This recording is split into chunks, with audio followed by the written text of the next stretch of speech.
どうやら我々と地球人との血が混じり合うと強力なパワーを持つ雑種ができるようだな。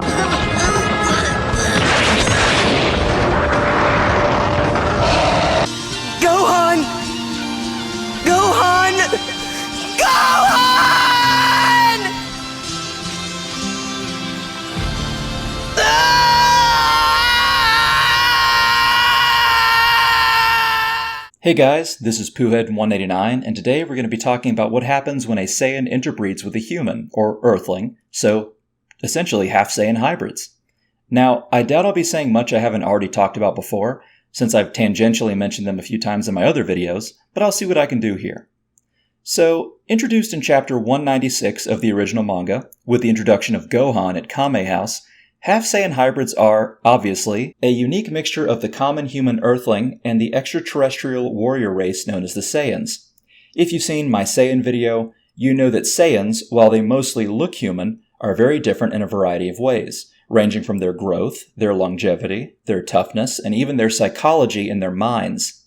Now, it's somewhat hard to discern what traits Saiyan hybrids truly keep. For instance, Saiyans are inherently tough, even compared to someone else of comparable strength. We do not know if half-Saiyans have the same trait, as every time a half-Saiyan gets pummeled, we can't really be sure if that's how a human of their same strength would handle the beating. Now, it does appear that half-Saiyans do grow in a similar fashion to Saiyans, and Goku even acknowledges that in Dragon Ball Daima, though as the series has progressed, we keep seeing the designs of the younger half-Saiyans shift, making them taller, shorter, then taller, etc. So at this point, we don't really have a good gauge on that. Gohan is the best example, and it does seem like his growth was at least nominally similar to Goku's, though we did miss around 7 years of Gohan growing, so we don't know if he has a growth spurt when a normal Saiyan would, which would be around their 15th birthday. Future Trunks, as seen in the manga, around 14 years old, looked very close to a regular 14-year-old human, at least compared to how Goku looked when he was 14. So I would say half-Saiyans do grow a bit more consistently and gradually and more alike to humans than the Saiyans in their growth spurts, and it does not appear like half-Saiyans continue to grow into their 30s like full-blooded Saiyans do. Now, something we need to take particular note of is that half-Saiyans are extremely different from Saiyans in terms of temperament and psychology. Half-Saiyan minds are far more like their human parents. Their emotions are not muted. Their empathy, compassion, fear, distress, all are more akin to an Earthling's than a Saiyan's. And this is the prevailing reason why half-Saiyans have an easier time getting rage boosts, and it's the most important reason why half-Saiyans become Super Saiyans far more easily. You see, Saiyans evolved to not feel various emotions like compassion, empathy, or fear as much as a human would. Now, we all know Saiyans are capable of feeling such things, but usually it's not as intensely as a human might. And while this helps them in combat, it does make it difficult to find the sense of loss and rage one generally needs in order to become a Super Saiyan. A half-Saiyan, however, does not have the muted emotions their Saiyan parent does, and so long as they reach a certain power threshold, when they experience an intense emotion and their hearts are pure in some way, they can transform. I will say, however, that half-Saiyans, while they experience very human emotions, tend not to feel the same sort of trauma a human might after fierce or gory combat. Of course, some humans are more used to violence than others, but half-Saiyans consistently seem less affected than some others, even at a young age, seeing people die horribly, much like their Saiyan parents.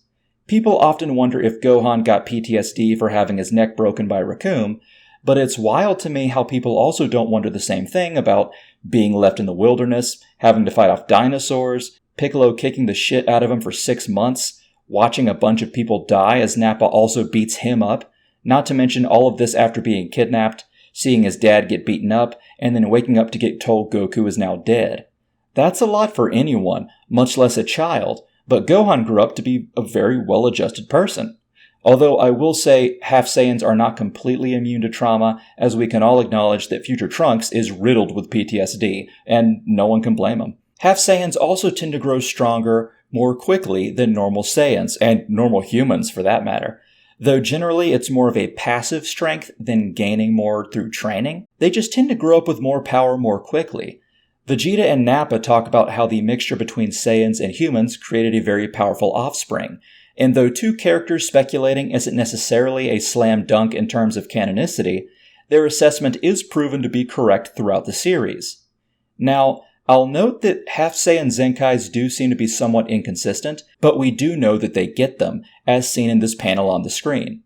We must also acknowledge that Half Saiyans, while they seem to hold a lot of the Saiyan strengths with few of the inherent weaknesses, do lack something Saiyans naturally have, and that is drive and a love for combat. The love of fighting is pivotal in getting stronger, and it is why, though Half Saiyans naturally tend to become more powerful, more quickly than normal Saiyans, Goku and Vegeta still tend to outpace their sons, because when a Half Saiyan is a kid, they have a lot of whimsy, a lot of energy, and a lot of focus on play and becoming strong very quickly. But as they get older, they start focusing on more human endeavors, like schoolwork, dates, and their careers. They lose the drive to train and compete in tournaments of strength, and it stands to reason that if any of the Half Saiyans had been left behind and raised by pure human parents, they would likely never even think to join the World Martial Arts Tournament or to train. Also, we need to note that Half Saiyan hair does not have to be black like full-blooded Saiyans, and their hair does grow and change like human hair. They definitely require a haircut. Half Saiyans are also born with tails, like full-blooded Saiyans, and can transform into an Ozaru or Great Ape form when viewing the full moon. And since no Half Saiyan was raised in a pure Saiyan culture, we haven't seen a Half Saiyan who can transform themselves into that state and control themselves. And we also need to acknowledge that we've only ever seen Half Saiyans that have a Saiyan father and a human mother. It is difficult to determine how different a Saiyan hybrid would be, if different at all, if they had a Saiyan mother and a human father. Now, last but not least, we need to discuss how society and how some characters, particularly villains, in the series view Half Saiyans. You see, there is this term called hypodescent. Essentially, what that means is, whenever someone is of mixed origin or race, they tend to be considered as a part of the race of their minority parent, rather than their other parent. You know, I put a lot of memes or random images in my videos, and a lot of you got a kick out of me adding in Barack Obama to my video on Magic and Dragon Ball, but he's a great example actually. Barack Obama is half white and half black, but people consider him simply black, because of Western society typically being hypodescent. I always like to make the joke that if Barack Obama had become the president of Kenya, he would be their first white president, and that's true, because in Kenya, a white person is a minority. Now, as someone of mixed race myself, I try my best not to be part of the hypodescent crowd because I think it's good to acknowledge a mixed heritage. However, this also bleeds into Dragon Ball and various dubs. Both fans and characters, particularly characters who have a vendetta against Saiyans, call Half Saiyans simply Saiyans. They treat them like full-blooded Saiyans. Fans will include Half Saiyans in the Saiyan category, and there are various times in the series that characters do as well, like when Frieza was attacked in his third form by Kid Gohan, and he began to speculate if Gohan was Raditz's son, since he had not met Goku yet, and he simply referred to Gohan as a Saiyan, even though he knew that Gohan was from Earth, and Frieza said he needed to eradicate Gohan along with all the other Saiyans. But this last talk on hypodescent is simply food for thought. I just thought it was interesting to note.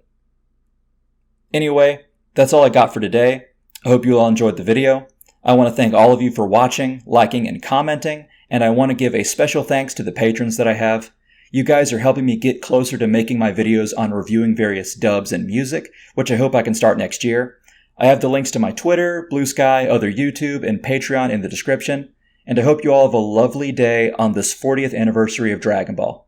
Okay guys, see ya.